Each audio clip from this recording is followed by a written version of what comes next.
Once again, the chorus to that U2 song. Love comes to town, I'm gonna jump that train. When love comes to town, I'm gonna catch that flame. Maybe I was wrong to ever let you down, but I did what I did before love came to town.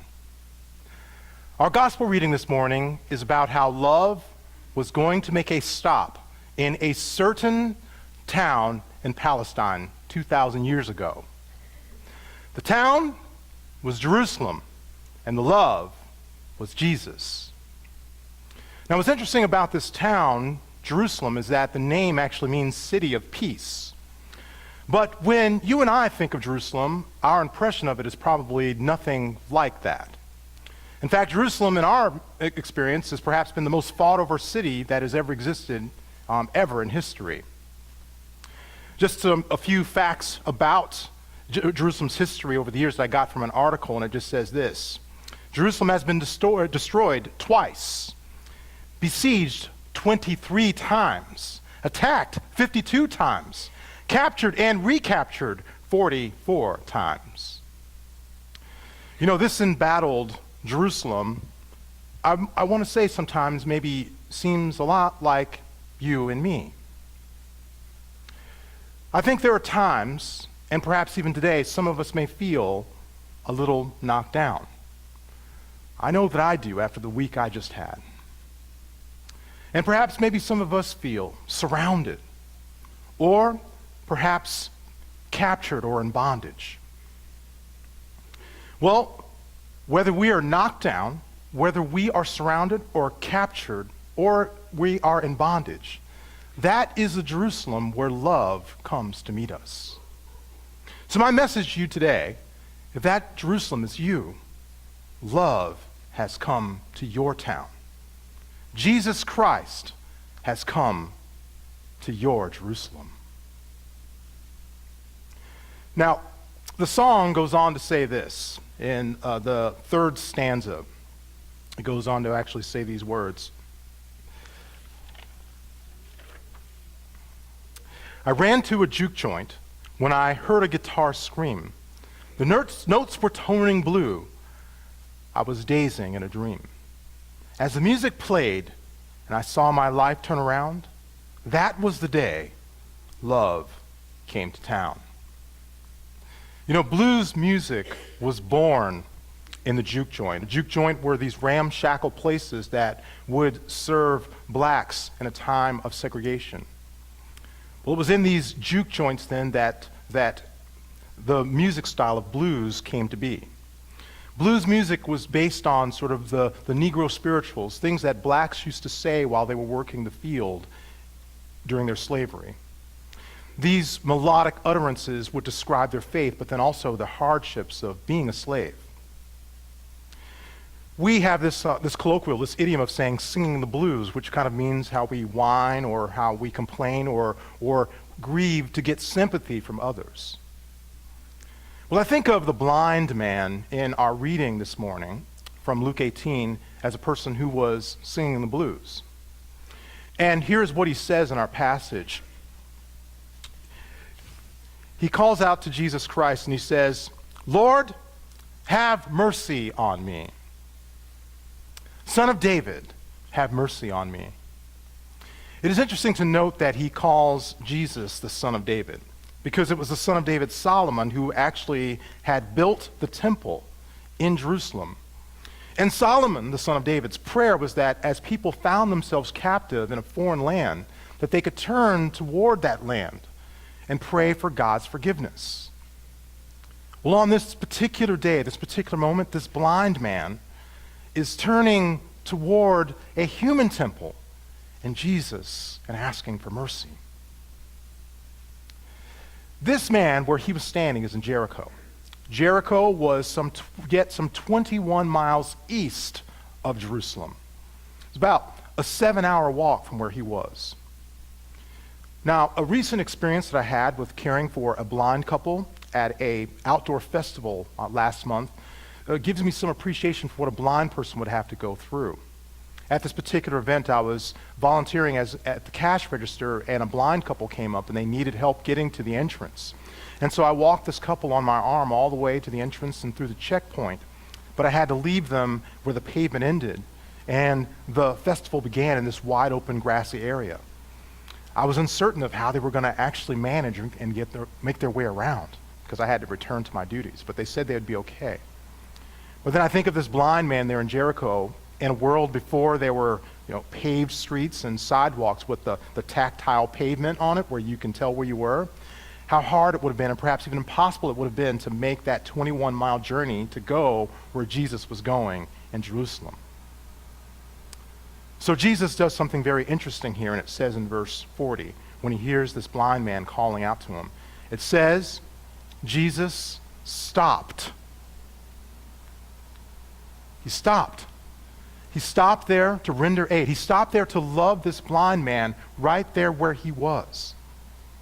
On that day, Jericho, the place where he was standing, became the Jerusalem. It became the place where God dispensed his grace to a person who was in captivity to his disability. His body, his eyes became the Jerusalem, the town where love had arrived to bring him healing. I want you to think of some of the places where you have been this week, where you have heard people crying out for mercy. For me, the places where I heard people crying out for mercy were actually right here on campus. One right here in our education center in the Bay, where a parent had a prayer request for an ailing child. Another place where I heard a cry for mercy was at Westside Regional Hospital during a visit to one of our members who was sick. And then a third place where I heard a cry for mercy was right here, as we said the Kyrie. Lord, have mercy. Christ, have mercy. Lord, have mercy. Wherever you are, any place where you cry for mercy and love arrives, whether it is Jerusalem or Jericho or even Plantation, that is your Jerusalem. That is the place where love stops and brings you aid and brings you God's mercy. What I'm reminded of by this blind man in our particular passage today is that our blindness may not only be a physical malady, but it may also be a spiritual one as well. My spiritual blindness was when I was in second grade. I had been at Trinity for a couple of years and then had to enroll in a public school that year in order to go for a special reading program for my dyslexia. But while I was there, I was away from the Christian environment that I had at Trinity Lutheran School and had started to pick up some of the habits and the culture of the people where I was attending. You see, in that culture, people solve problems with their fists.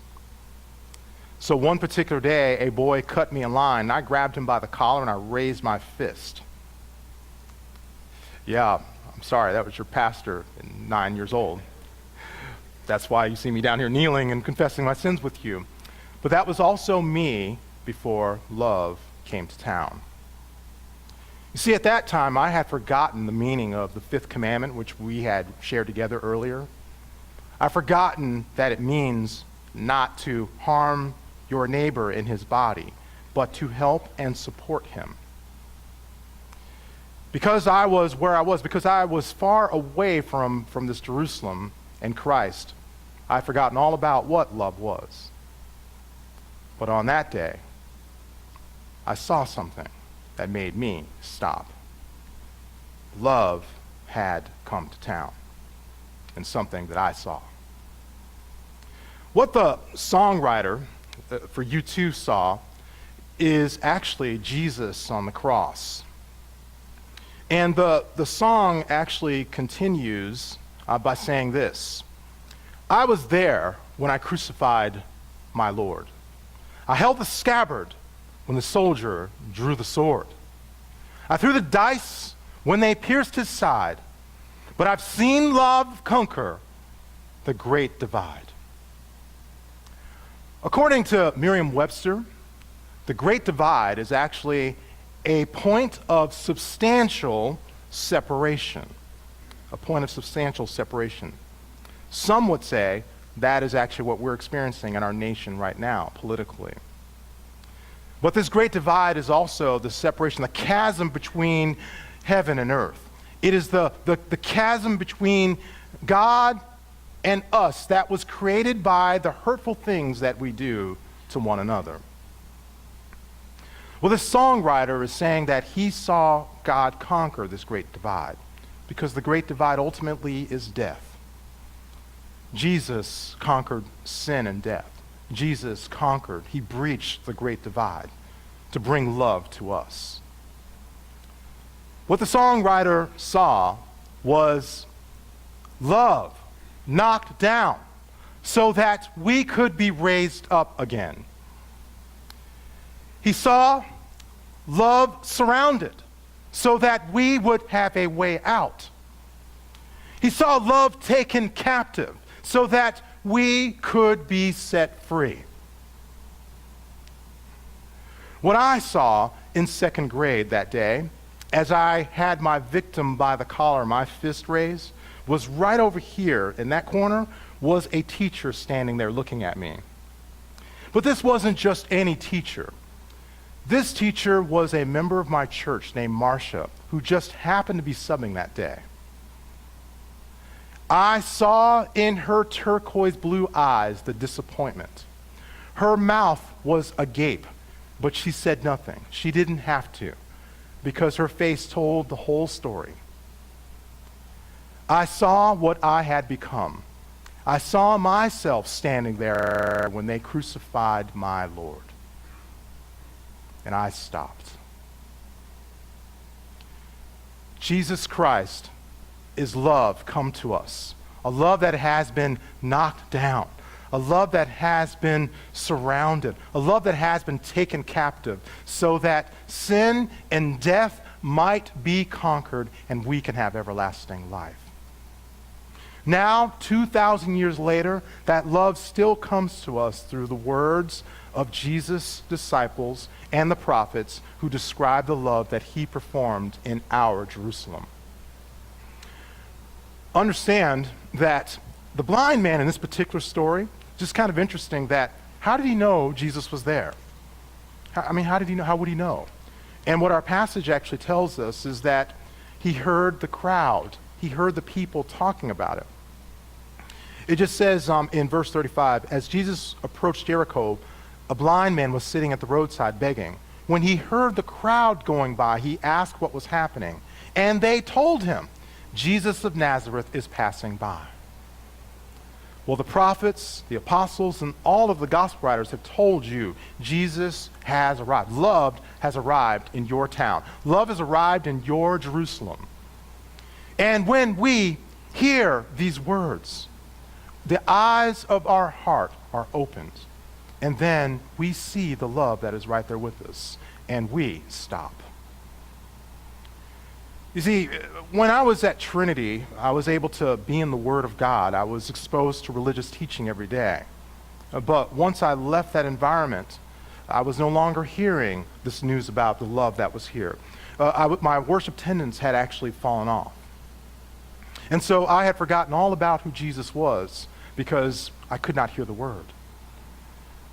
It wasn't until a couple years later that I actually returned to Trinity once again and was re-enrolled there. And there once again, I heard the Word and my worship attendance increased. But on that day, because I saw a person, I saw a human being who reminded me of Jesus, I stopped. Because I heard the Word, then I was inspired to share love with others. Love has come to town. Love has come to town in a man who was knocked down, surrounded, and also captured for us, but also in a word that captures us, that opens our ears and our hearts to the love that God is giving us. Because we have this love, we're able to share that love with others. Ultimately, we find ourselves in a Jerusalem. While it's supposed to be a city of peace, very, very often we find it a city that's embattled. a city that is captured and retaken, a city that is knocked down, and a city where people are taken into bondage.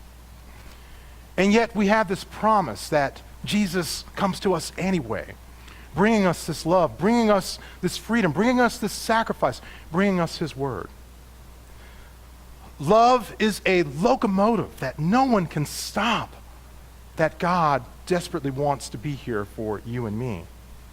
So I'd like to refer you back to our reading in 1 Corinthians, where it describes what love actually is. Love is this train, and the train are all these attributes that are described in this letter here. Love is Jesus. And this is what love is like. And I want you to read these with me if you could. If you would just go to page 4 of your bulletin, and let's just read what Jesus is like. Let's read what this love is like that's coming to us. Let's say it together. Love is patient. Love is kind. It does not envy. It does not boast. It is not proud. It does not dishonor others. It is not self-seeking. It is not easily angered. It keeps no record of wrongs. Love does not delight in evil, but rejoices with the truth. It always protects, always trusts, always hopes, always perseveres. Love never fails. And love has never failed us. Love has come to your Jerusalem. Love has come to you as you find yourself knocked down or surrounded and captive. Love has come to you in the body of Jesus Christ. And the song ends with this chorus. When love comes to town, I'm going to catch that train. When love comes to town, I'm going to catch that flame. Maybe I was wrong to ever let you down, but I did what I did before love came to town. And the peace of God, which surpasses all understanding, keep your hearts and minds in Christ Jesus.